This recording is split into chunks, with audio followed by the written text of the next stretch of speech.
ಈ 30ನೇ ತಾರೀಕು SIR ಮತಗಟ್ಟೆ ಪ್ರವೇಶ ಮಾಡ್ತಾಯಿದೆ. ಹಾಗಾಗಿ ದಲಿತ, ಹಿಂದುಳಿದ ವರ್ಗ, ಅಲ್ಪಸಂಖ್ಯಾತ ಸಮುದಾಯಗಳನ್ನು ಓಟಿನ ಹಕ್ಕಿನಿಂದ ದೂರ ಇಡೋದಕ್ಕೆ ಈ SIR ನಡೀತಾ ಇದೆ. ಇದು ಸಂವಿಧಾನದ ವಿರೋಧಿ ಕೃತ್ಯ ಅಂತ ನಾನಾದರೂ ಭಾವಿಸ್ತೀನಿ. ಸುಪ್ರೀಂ ಕೋರ್ಟ್ ಆಳುವ ಸರ್ಕಾರದ ಪರವಾಗಿ ಏನು ಡಿಸಿಷನ್ ಕೊಟ್ಟಿದೆ ಅದನ್ನು ನಾವು ಒಪ್ಪೋದಿಲ್ಲ. ನಾವೆಲ್ಲರೂ ಒಟ್ಟಾಗಿ ಪ್ರಗತಿಪರ, ದಲಿತ, ಹಿಂದುಳಿದ, ಅಲ್ಪಸಂಖ್ಯಾತ ಎಲ್ಲರೂ ನಮ್ಮ ಓಟಿನ ಹಕ್ಕನ್ನು ಉಳಿಸ್ಕೊಳ್ಳೋದಕ್ಕೋಸ್ಕರ ನಾವು ಸತತವಾಗಿ ಪ್ರಯತ್ನ ಮಾಡ್ತೇವೆ. ಮತ್ತು ಜಾಗೃತರಾಗಿ ನಾವು ಈ SIR ತನಿಖೆಯಲ್ಲಿ ಭಾಗವಹಿಸ್ತೀವಿ ಅಂತೇಳಿ ನಾನು ಹೇಳೋಕ್ಕೆ ಇಷ್ಟಪಡ್ತೀನಿ.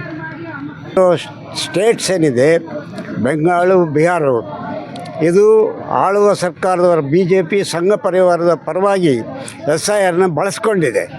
ಹಾಗಾಗಿ ಕಾನ್ಸ್ಟಿಟ್ಯೂಷನಲ್ ಬಾಡಿ ಸುಪ್ರೀಂ ಕೋರ್ಟ್ ಇರ್ಬೋದು, EC ಇರ್ಬೋದು, ಇವೆಲ್ಲವೂ ಕಾನ್ಸ್ಟಿಟ್ಯೂಷನಲ್ ಬಾಡಿ ಇಂಡಿಪೆಂಡೆಂಟಾಗಿ ನಿರ್ಧಾರ ತಗೊಂಡು ಜನರ ಹಕ್ಕನ್ನು ಅವರು ಕಾಪಾಡಬೇಕಾದಂಥ ನೈತಿಕ ಹೊಣೆಗಾರಿಕೆ ಇತ್ತು.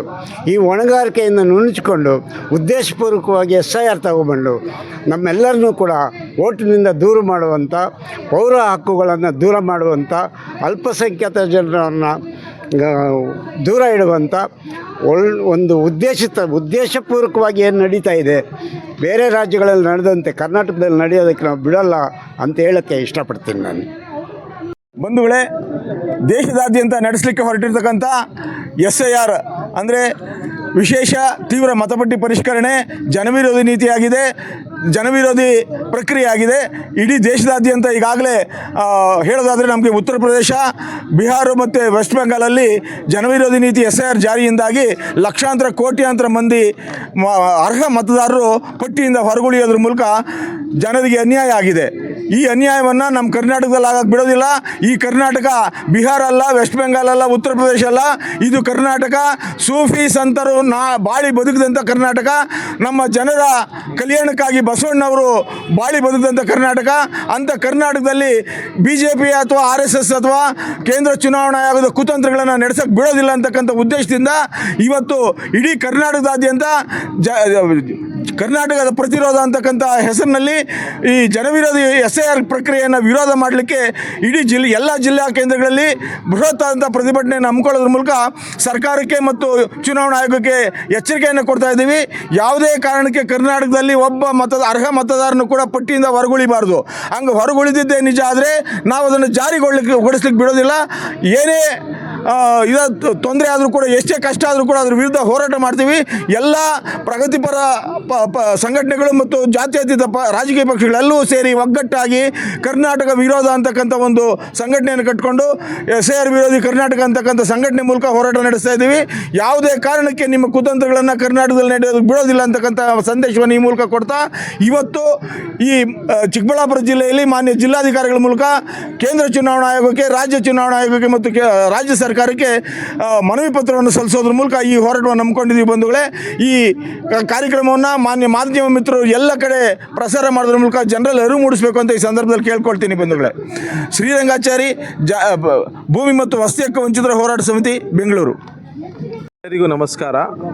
ಈಗಾಗಲೇ ನಾವು ಎಲ್ಲ ನೋಡಿದ್ದೀವಿ, ಇಡೀ ದೇಶದಲ್ಲಿ ಆದಂತಹ SIRನಲ್ಲಿ ಎಷ್ಟು ತೊಂದರೆಗಳಿಗೆ ಜನ ಒಳಗಾಗಿದ್ದಾರೆ.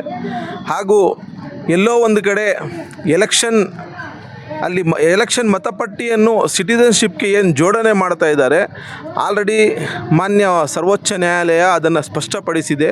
ಏನೆಂದರೆ ಎಲೆಕ್ಷನ್ ಕಮಿಷನ್ನು ಸಿಟಿಸನ್ಶಿಪ್ಪನ್ನು ಒಂದು ಹಂತಕ್ಕೆ ಮಾತ್ರ ಸೀಮಿತವಾಗಿ ಲಿಮಿಟೆಡ್ ವರ್ಷನಲ್ಲಿ ಮಾತ್ರ ಅದನ್ನು ಪರಿಶೀಲಿಸಬಹುದು. ಆದರೆ ಮತ ಪರಿಷ್ಕರಣೆಯಲ್ಲಿ ಯಾರಾದರೂ ಹೆಸರು ಬಿಟ್ಟೋದ್ರೆ ಅಂಥವರು ಈ ದೇಶದ ಸಿಟಿಸನ್ಸ್ ಅಲ್ಲ ಅಂತ ಹೇಳಕ್ಕೆ ಸಾಧ್ಯ ಇಲ್ಲ ಅಂತ ಆಲ್ರೆಡಿ ಹೇಳಿದೆ. ಆದರೆ ನಾವು ವೆಸ್ಟ್ ಬೆಂಗಾಲ್ ಆಗಿರ್ಬೋದು, ಬಿಹಾರ ಆಗಿರ್ಬೋದು, ಅಲ್ಲಿನ ಆಡಳಿತಾರೂಢ ಪಕ್ಷಗಳು ಏನು ಹೇಳಿದೆ, ಯಾರ್ಯಾರ ಹೆಸರು ಮತಪಟ್ಟಿಯಲ್ಲಿ ಬಂದಿಲ್ಲ, ಯಾರ್ಯಾರು ಮತದಾನದಲ್ಲಿ ಭಾಗಿಯಾಗಿಲ್ಲ ಅಂಥವರಿಗೆ ಯಾವುದೇ ರೀತಿಯಾದ ಸ್ಕೀಮ್ಸ್ ಫಾರ್ಮ್ಸನ್ನು ನಾವು ನೀಡುವುದಿಲ್ಲ ಅಂತ ಹೇಳಿದ್ದಾರೆ. ಸೊ ಇದನ್ನು ನಾವು ಸ್ಪಷ್ಟವಾಗಿ ನೋಡಬಹುದು. ಎಲ್ಲೋ ಒಂದು ಕಡೆ ಜನರ ಹೋರಾಟವನ್ನು ದಮನ ಮಾಡುವುದಕ್ಕೆ ಈ SIR ಅನ್ನು ತಂದಿದ್ದಾರೆ.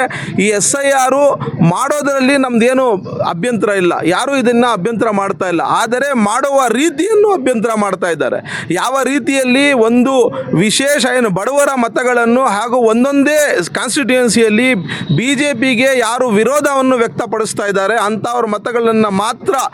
ಈಗ ನಾವು ನೋಡ್ಬೋದು, ವೆಸ್ಟ್ ಬೆಂಗಾಲಲ್ಲಿ ಸುಮಾರು 35 ಸೀಟ್ಸಲ್ಲಿ ಏನು ವಿನ್ನಿಂಗ್ ಮಾರ್ಜಿನ್ ಇದೆ ಅದಕ್ಕಿಂತ ಜಾಸ್ತಿ ದುಪ್ಪಟ್ಟು ಮತಗಳನ್ನು ರದ್ದು ಮಾಡಿದ್ದಾರೆ. ರದ್ದು ಮಾಡಿದ ಮೇಲೆ ಏನು ಮಾಡಿದ್ದಾರೆ ಅಂಥವ್ರಿಗೆ ಟ್ರಿಬ್ಯುನಲ್ಗೆ ಹೋದರೆ 4-5 ವರ್ಷ ಅಲ್ಲೇ ಅವ್ರು ಕಳೆದೋದ್ರೆ ಅವರು ನಾಳೆ ದಿವಸ ಅವರು ಮತದಾರರು ಅಂತ ತಾವೇ ಈಗ ಟ್ರಿಬ್ಯುನಲಲ್ಲಿ ಹೋದಂಥ 93% ಕೇಸಸ್ಸು ಎಲ್ಲ ಅವರು ಮತದಾರರು ಅಂತ ಘೋಷಣೆ ಮಾಡಿದ್ದಾರೆ.